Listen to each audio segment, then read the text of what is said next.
একাত্তরের মহান মুক্তিযুদ্ধ ছিল জনতার যুদ্ধ, একটি জাতির যুদ্ধ। পাকিস্তানিরা ভুল করেছিল, একটা আর্মি আরেকটা আর্মির সাথে যুদ্ধ করতে পারে, কিন্তু পাকিস্তানিরা বাঙালি জাতির সাথে যুদ্ধ করতে চেয়েছে, এই কারণেই পরাজিত হয়েছে। দেশের মানুষ স্বাধীনতা চায়, এখনো সময় আছে, আপনি স্বাধীনতা ঘোষণা করুন।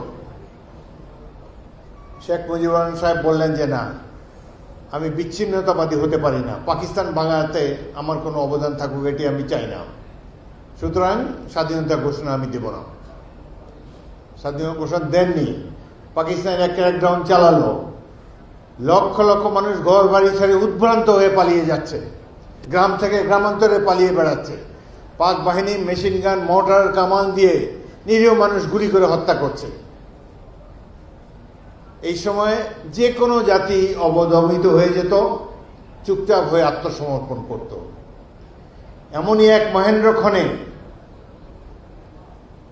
জনগণের পক্ষে, মা বোনদের ইজ্জত রক্ষার জন্যে, দেশের মানুষের জীবন রক্ষার জন্যে বিপুল প্রতিরোধ গড়ে তুলেছে ইস্ট বেঙ্গল রেজিমেন্ট।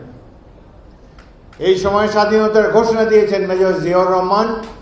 এটি হলো প্রকৃত সত্য, যে ঘোষণায় জাতি উদ্দীপ্ত হয়েছে, অনুপ্রাণিত হয়েছে। হাজার হাজার ছাত্র যুবক ঘর বাড়ি ছেড়ে দৌড়ে এসেছে যে যুদ্ধ করবে। ৭১ যারা দেখে নেই তারা দুর্ভাগা। আমরা ভাগ্যবান ১৯৭১ সাল দেখতে পেয়েছি। আমাদের তো মাত্র ৫টা ব্যাটালিয়ন ছিল, ৪,০০০ সৈনিক, মুক্তিবাহিনী ছিল প্রায় লক্ষের মতো।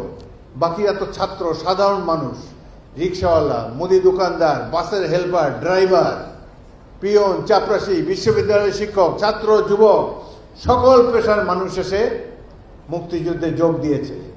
এই যুদ্ধে নেতৃত্ব দিয়েছে ইস্ট বেঙ্গল রেজিমেন্ট। কিন্তু এই কথা ইতিহাসে নাই। স্বাধীনতার অব্যবহিত পরে যে দলটি ক্ষমতায় আসলো, তারা বলল যে ৭ই মার্চে একটা ভাষণ শুনেছি, ওই ভাষণেই দেশ স্বাধীন। মাঝখানে যে যুদ্ধ,